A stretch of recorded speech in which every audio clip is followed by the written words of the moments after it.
Don't neglect your dental hygiene, kids. I wish I'd taken that advice when I was younger. Growing up, I lived on soda and snacks. I guess a lot of kids did. But I'd go through a 12-pack of Coke in a single day sometimes. My parents tried their best to sway me in the right direction, but you know how kids can be with their sweets. So naturally, I ended up with cavities. Awesome. So, I went to the dentist, as one does in such a situation. They did some drilling and filling, the whole 9 yards, and sent me on my way. The problem solved, for now. Well, years later, I got new insurance and hit up a new dentist as a result. He discovered that at least 2 of the fillings his predecessors billed me for were bogus. There was no evidence of decay there at all. They were just taking advantage of a kid with a sweet tooth to build the extra money out of the family. This led to, as you can imagine, a deep mistrust in the dental profession outside of this doctor. So once the kindly old man who ran that office retired, I just stopped going to the dentist altogether. I did not, however, stop drinking excessive amounts of soda. Eventually that caught up with me. It was time to face up to the years, actually, damn near a decade of neglect. I found a new local dentist who had good reviews. I had to have several extractions, a handful of root canals, numerous fillings. It was painful and expensive, and I hated my younger self with a burning passion. But hey, my suffering was over. It'd just take some time for the gums to heal over, and I'd be all good. There was one sore spot in particular where one of my back teeth had been badly infected and subsequently plucked out of its socket. But the dentist assured me that was normal and it would itch and ache for a bit, then go back to normal as the socket healed over. But the itching just kept getting more intense. It was unbearable. I couldn't exactly scratch it. I applied layer after layer of Oragel to numb the gum, but nothing worked. I was going mad. I began drinking heavily just to dull the agony, which was something I swore I'd never do after what happened to my uncle. But I didn't know where else to turn but to the bottle. And then, one morning, I awoke from yet another drunken stupor to the unmistakable taste of copper blood pouring from my mouth. The fog. The itchy spot had burst open. I ran my thumb along my gum line, and sure enough, wait, what the hell? I felt a tooth crowning over the stitches. What? I'm 34. I lost all my baby teeth decades ago, but between the pain and the vodka, I couldn't really process what was happening. I just haphazardly wiped up the blood, downed a few more Tylenol, and went back to bed. So, here's the fun part. I was traveling for work that day, so I was nowhere near the only dentist I trusted. But this was bad. I needed to be seen immediately. I Googled around a bit, found one that didn't look too terrible in the Tucson area, and popped by for an emergency visit. I waited a bit, clutching my jaw in pain, and was eventually taken back for an x-ray. They found that, impossibly, my decaying cracked molar was patiently awaiting extraction. I just had that removed last week, I uttered in confusion.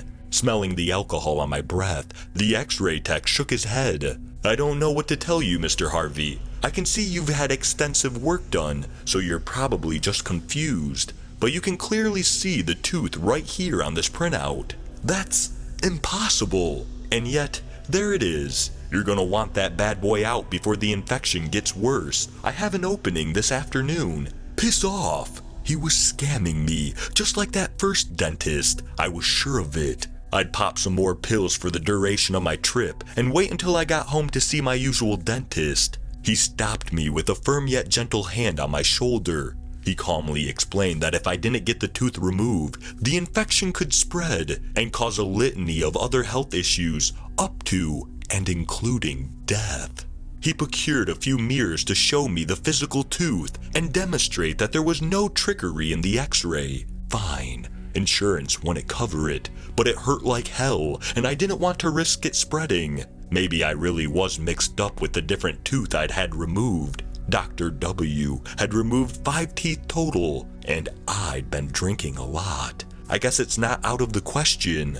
except a few days after my recovery, I felt that same itching sensation again, and this time I felt it in one of the other empty sockets as well, and this time they were pulsing. I clenched my teeth reflexively, which was a mistake. I felt my upper tooth dig into the lower one as my jaw tightened. It squished in and then made an audible pop. I gagged as my mouth was flooded with an earthy tasting goop. I spat it out in surprise, coating my keyboard in thick greenish sap. What the hell? And are those seeds suspended in the liquid? I grasped my jaw in pain and confusion. I could feel the roots of my tooth writhing and squirming in my gums. The now familiar taste of blood mingled with the sap, forming an absolutely disgusting frothing solution in flavor, texture, and appearance. Beneath it all, I felt the next tooth emerging from its post-surgical socket. I rinsed my mouth out with mouthwash as best I could and gently prodded it with a Q-tip. Sure enough, this one was hard to the touch, but I felt something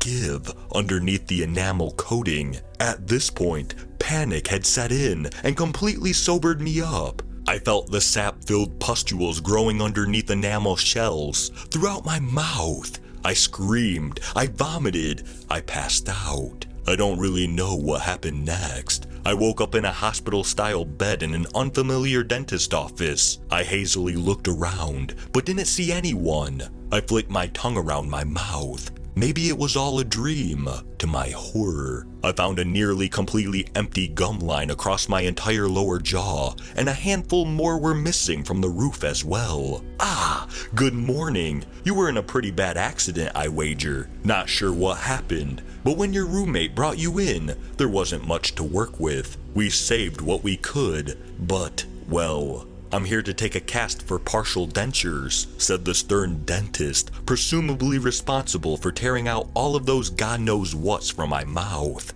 I couldn't say much in response. Between the pain, the analgesics, and the swabs of cotton in my mouth, I just moaned a little. I had so many questions, but couldn't utter a word. He took the cast, applying excruciatingly painful pressure to the afflicted sockets with his mold. I'm so sorry, he added as he left. He noted that they'd call in a few weeks once the casting was completed and avoid chewing in the meantime. Sure, I'd definitely be chewing with the half-dozen teeth I have left if he hadn't said that. I went home and drank myself to sleep yet again. I'd given up hope. Honestly, I was about ready to take my own life. Then, I woke up with a full mouth of teeth again. I'm afraid to chew on them. I can feel the roots squirming and growing beneath the hard shell. I don't know where these things came from or why. I don't know if they're dangerous. Hell, I don't even know if it's worse to pop them open or let them fester. But I feel the roots burrowing deeper and deeper into my skull in the meantime. And one question dominates my mind now. What happens if they reach my brain?